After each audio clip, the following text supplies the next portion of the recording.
Kris, with the Buffalo Sabres tomorrow, what is it that you guys are looking out for, what you have to be aware of? They've been a little bit of a streaky team. I think they're better than their record indicates.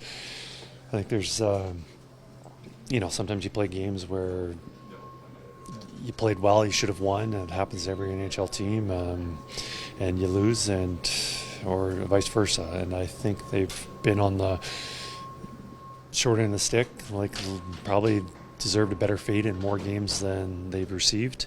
And they're a little dangerous. I know they're near the bottom of the standings, but I truly do believe they've been playing better than their record indicates. With that, when they do have a record that isn't necessarily indicative of the team that they really are, how do you guys make sure that you're ready, knowing what they are capable of? Well, I think a lot of good offensive players, led by Thompson. Obviously, very dangerous shooting. He can do a lot of other things, but that's definitely one of his attributes. And then back on defense, they've got some really good puck-moving defensemen who are very dynamic. They can really get up in the rush and make some plays. So, I think they're very dangerous, very fast, and we got to be on our toes to be ready for that. Kris, what do you think contributes to your group's ability to handle emotions within the game? Well, I think just this group has been together. The majority of the guys have been together for a long period of time, and when you are familiar with your surroundings and your teammates, it helps overcome any adversity. But I think just the experience that they've gone together, whether through playoffs or regular season, obviously last year's playoff run, there's been a lot of adversity moments where things have.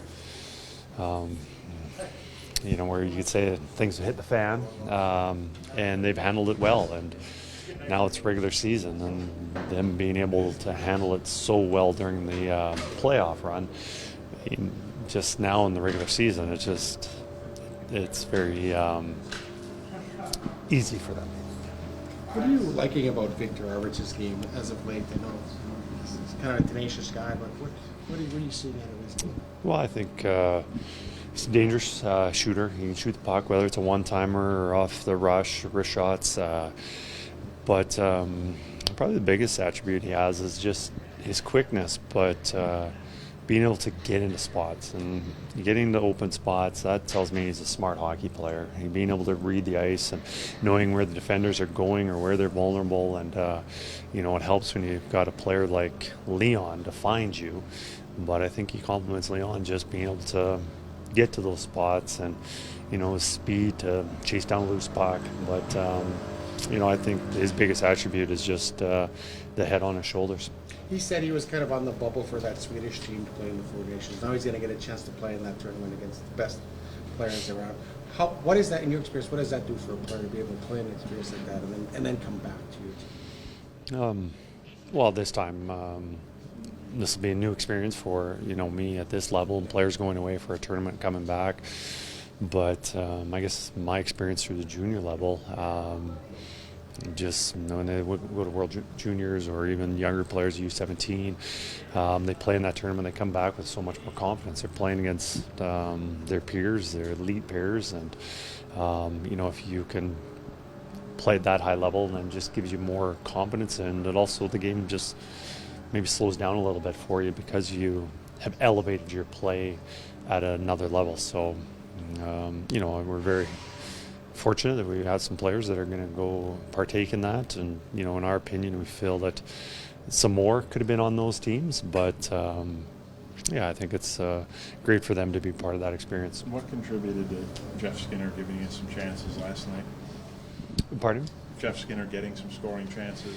Yeah, he's been around in the net quite a bit, and yesterday being on the first unit power play, that helps, but really been snake bitten lately. For me, indicator for me, if a player's playing well, it's not necessarily looking at the point column, seeing if they scored each night or getting an assist. It's getting scoring chances, and he has been doing that, and it's just been very unfortunate the puck hasn't been going in at a rate that he's definitely used to. And last night was probably one of his games where you've had more opportunities than in the past, and I feel it's just a matter of time before they start going in for them, and just not one or two, but in bunches. Kris, I know you've talked about the on-ice play of Ty Emberson and just the growth that we've seen from number 49, but what was the messaging at the start of the year for him as he was kind of getting acclimated with this group? Get comfortable, get used to your surroundings. It's hard for a player to join a new team, and especially for young guys. It's harder. It's hard for older guys too, but young guys, you're unsure about your surroundings. You're not sure about what the coaching staff expects of you, even though that might be communicated. But experiences, sometimes what's communicated isn't exactly what's expected. And then you got your new systems, new city to live in.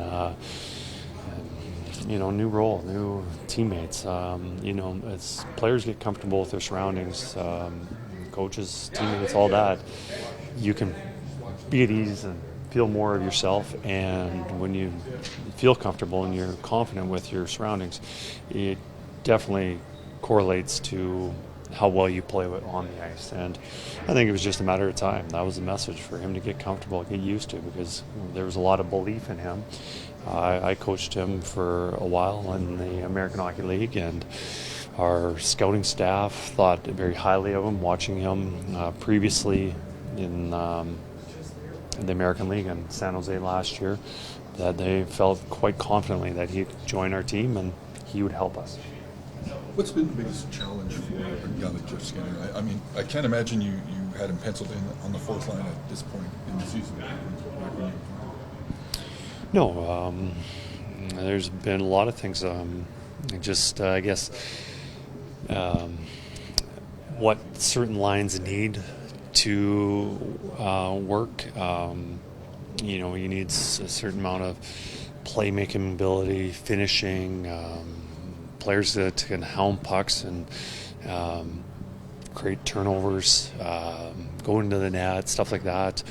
And I didn't envision Podkolzin being on our top six this year when we got him. We were hoping he'd fit in somewhere on the fourth line and, maybe be, maybe 10th forward if we're lucky, and maybe 13th. And now he's come in here and done what he was supposed to do, and he's had a good fit.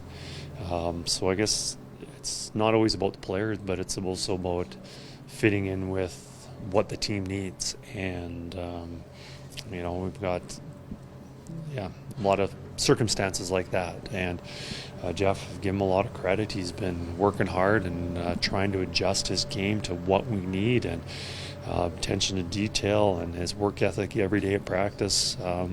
Can't ask much more than that, I guess. At some point there's going to be injuries, and we're going to need him to step up in a bigger role. And I know that we're fortunate to have a lot of good quality players on our team. And unfortunately for him right now, it just means that he doesn't have as much of a role as he's been used to. And Stuart Skinner tomorrow, Kris? Yes. Thank you.